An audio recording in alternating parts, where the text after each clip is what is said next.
The story today begins with the bombing of Chongqing, but it doesn't end there, nor does it start there either, actually. I'm talking about the bombing of Chongqing first because it would be a good segue to look at the history of strategic carpet bombing. I plan to discuss it first, give it some overview, and talk about civilian suffering, and then from that, I plan to briefly assess the complexity of the aerial bombings at large through the bombings of Guernica, as well as bombings of Japan, Dresden, Hamburg, Coventry, and Baghdad. Chongqing is located on a peninsula at the confluence of Yangtze and Jialing River. The entire city sits atop a sandstone formation, with a series of sharp ridges surrounding an elevator center. In 1938, the majority of Chongqing's population lived in small bamboo and wood houses, crammed together beside these ridges. Before it became the provincial capital of Kuomintang government, Chongqing was a city about 300,000 people. In its new role, the opening of government agencies, diplomatic facilities, factories, the population quickly swelled.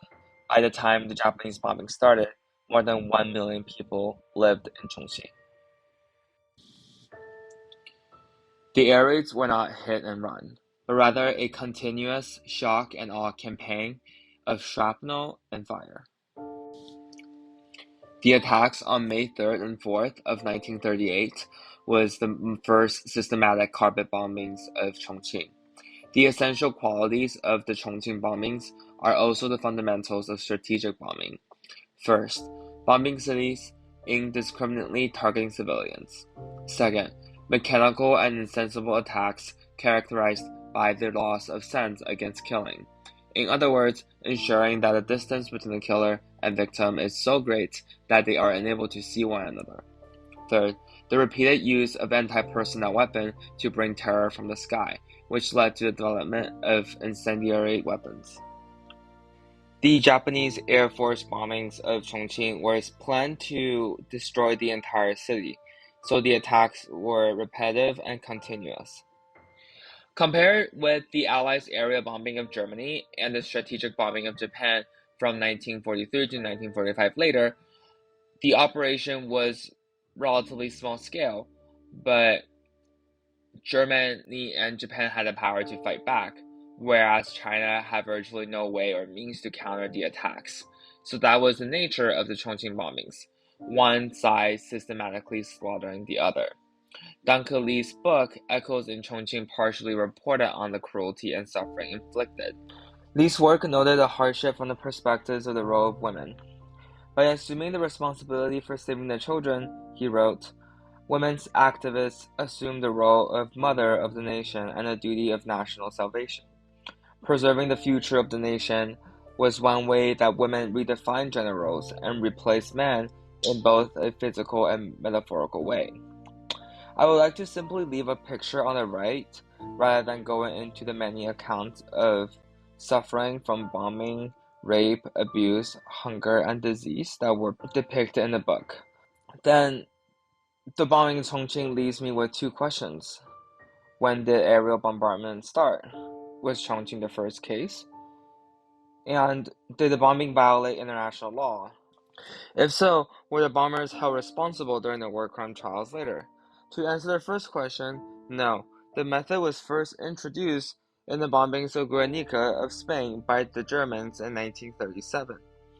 The total number of casualties back then in Guernica was 1,654. In comparison to Chongqing, Guernica was bombed once, but it was still noteworthy in itself as it was the first introduction of heavy aerial carpet bombings on cities. The Japanese were the first to officially call aerial bombing operations as strategic bombing and to carry out air raids systematically and continuously. As well, the Chongqing bombings were mainly concentrated over a period of 2 years and 4 months period between May 1938 and August 1941, although bombings carried on till 1943 to officially end. Over this period, there were about 218 attacks that killed 100 that killed 11,885 persons, most of whom were civilians.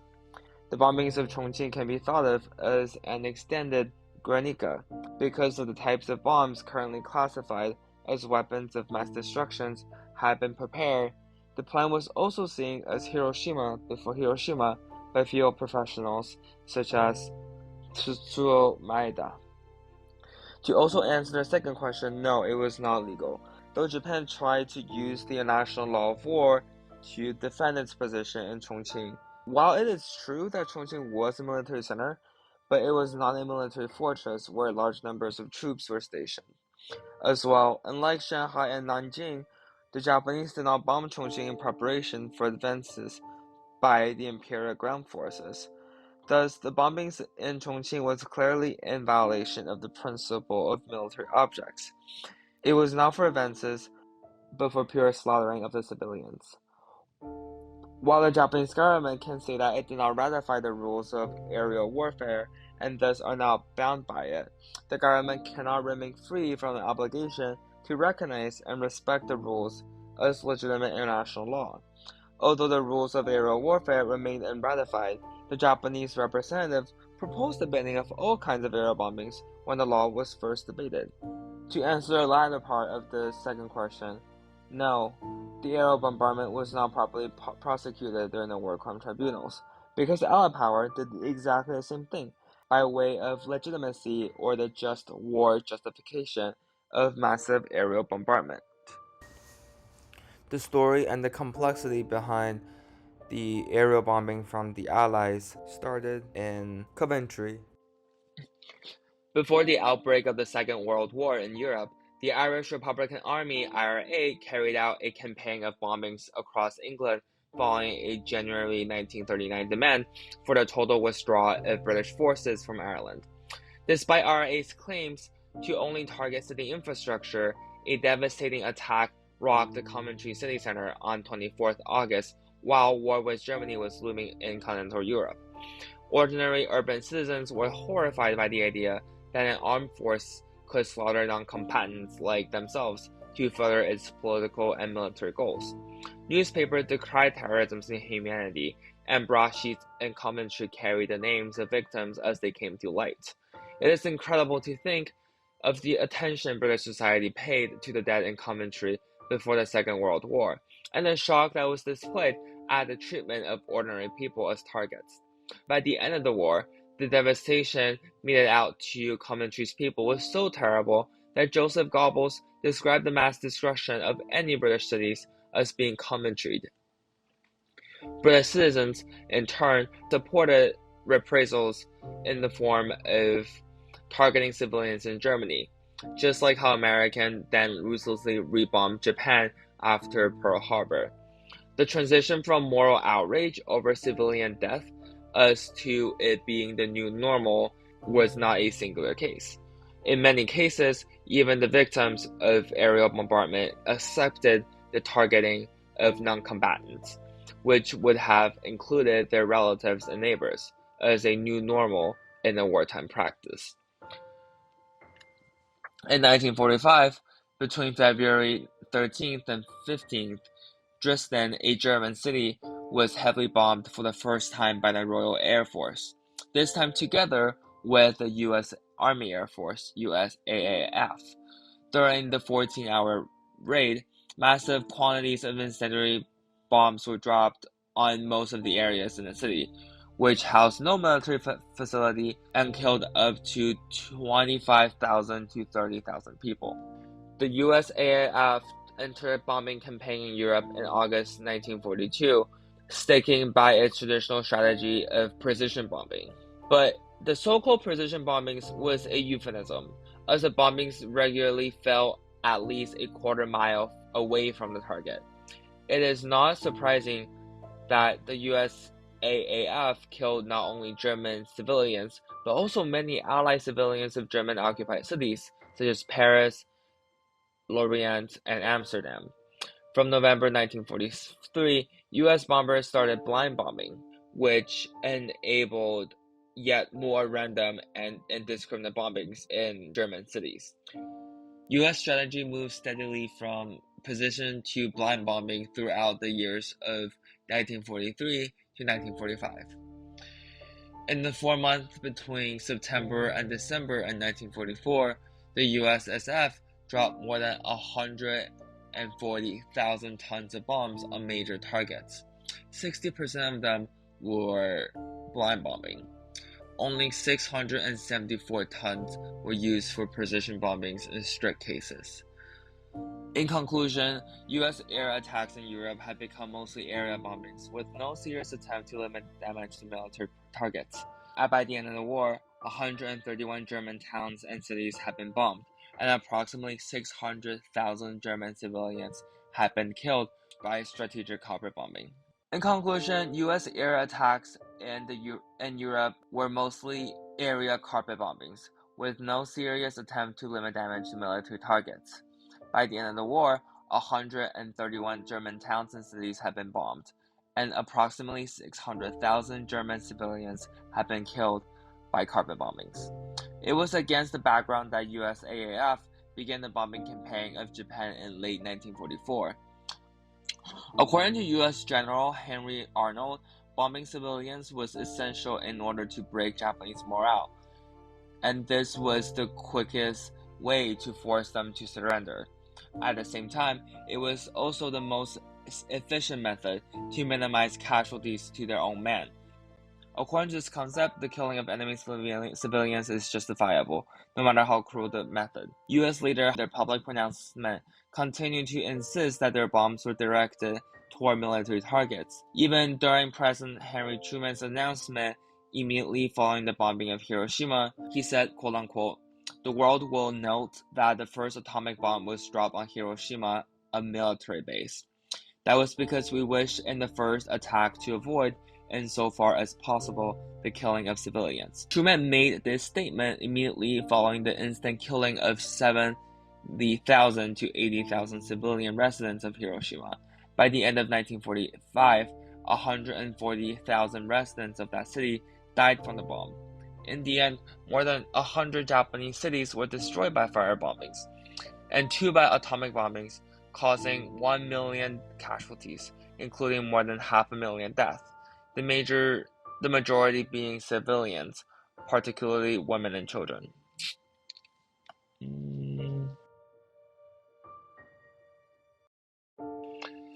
Immediately after the war, the U.S. government created a myth that it was the atomic bombings of Hiroshima and Nagasaki that finally brought an end to the long and bloody war of the Asia-Pacific region, thus justifying the mass killing of civilians. Yet this myth, which the U.S. government has stubbornly maintained for more than 60 years since the end of the war, does not really correspond to the historical facts.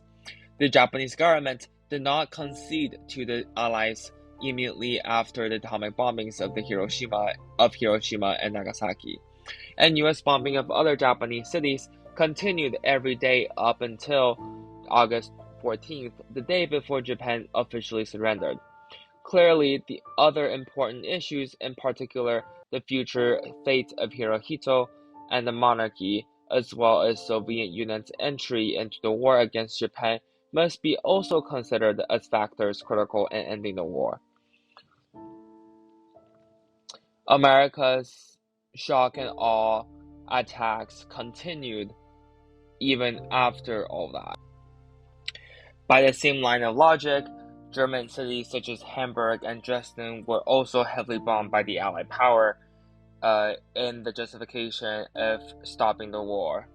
Hamburg was bombed in 1939, where 7,000 tons of bombs were dropped and about 45,000 people were killed. And yet there was no sign of surrender by the Nazi regime. Similarly, in 1945, between February 13th and 15th, Dresden was heavily bombed for the first time by the Royal Air Force, and this time together with the U.S. Army Air Force, USAAF. During the 14-hour raid, massive quantities of incendiary bombs burned large areas of the city, which housed no military facility and killed an estimate of 25,000 to 30,000 people. Because these offenses were never properly prosecuted, they started to replay themselves in the wars later. We see it in Korea, Vietnam, and Kosovo. But the one example I'm talking about today, Iraq, which just happened in the 21st century.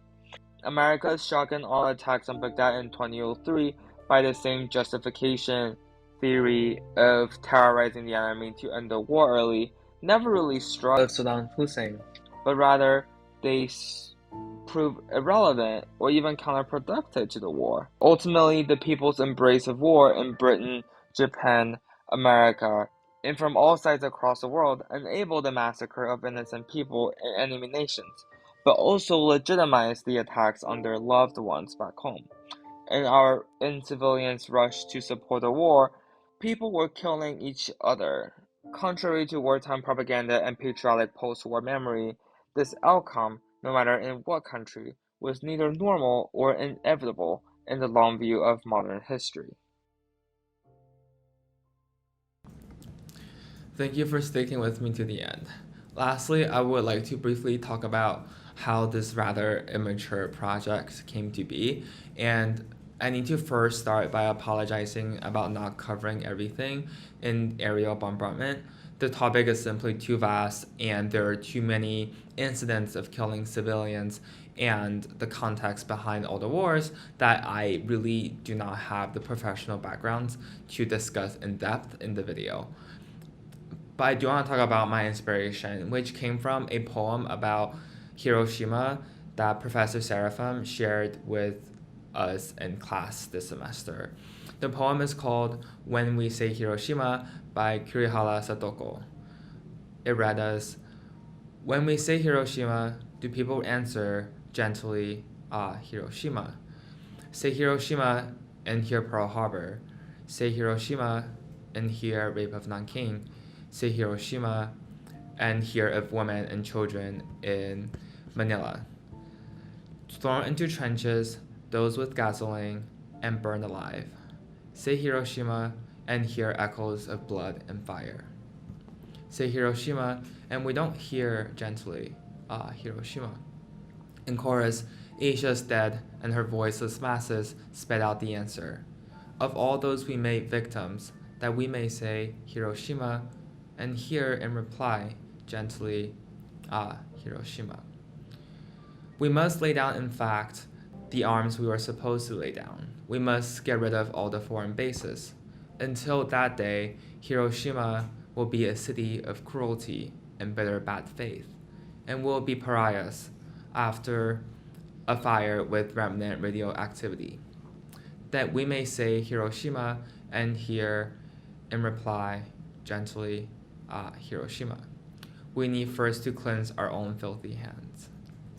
Essentially, I'm doing the project to resolve some personal us versus them binaries I, maybe you, might have felt with regards to war memories. I started with Chongqing, but then went everywhere else to show the connections and the problematic nature of aerial bombardment, rather than staying on the narrative that focus on the hateful crimes of Japanese on Chinese. I'm not saying that that does not matter, but there's definitely more to it. By the same token of the poem, if we reverse engineer the logic, just like how we are supposed to hear Hiroshima when talk about Hiroshima and not just everything that's associated with it. When we say national trauma, when we say talk about bombings of Chongqing, bombing of Germany, Japan, England, we should hear things associated with it that is regard with other nations rather than just the tragedy as a singular event. I'm not here as a Chinese or American to talk about the things others, they, the enemy did to my nations, us, the suffering that they made us endure, and leave it simply at that. As if China or America have always been in the moral high grounds in the grand scheme of history. I'm saying that everyone suffered and probably is still suffering, and no one's suffering should be drawn equivalence, greater than or less than sign with other sufferings. I'm sorry that terrible things happened, which leads me to the last question. How do we reconcile with this? The pain, the hatred, the confusion as to why, how our nation got hurt. Why us? Why me? And to the certain days and events that draw blinds to everything else and lead us to only blame on others for national traumas. And that came the quote of Professor Seraphim that became the main theme of the course this semester, which is a 4-line quote. May we be protected together. May we learn from each other. May we be for each other. And may each of us live with a little more ease.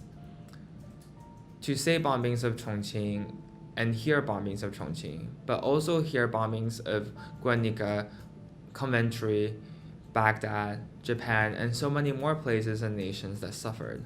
Say Hiroshima and hear Hiroshima. You may also hear Rape of Nanking or Pearl Harbor, but hear this.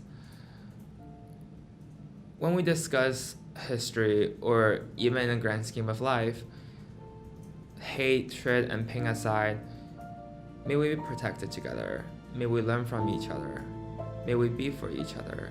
And may each of us live with a little more ease. Thank you.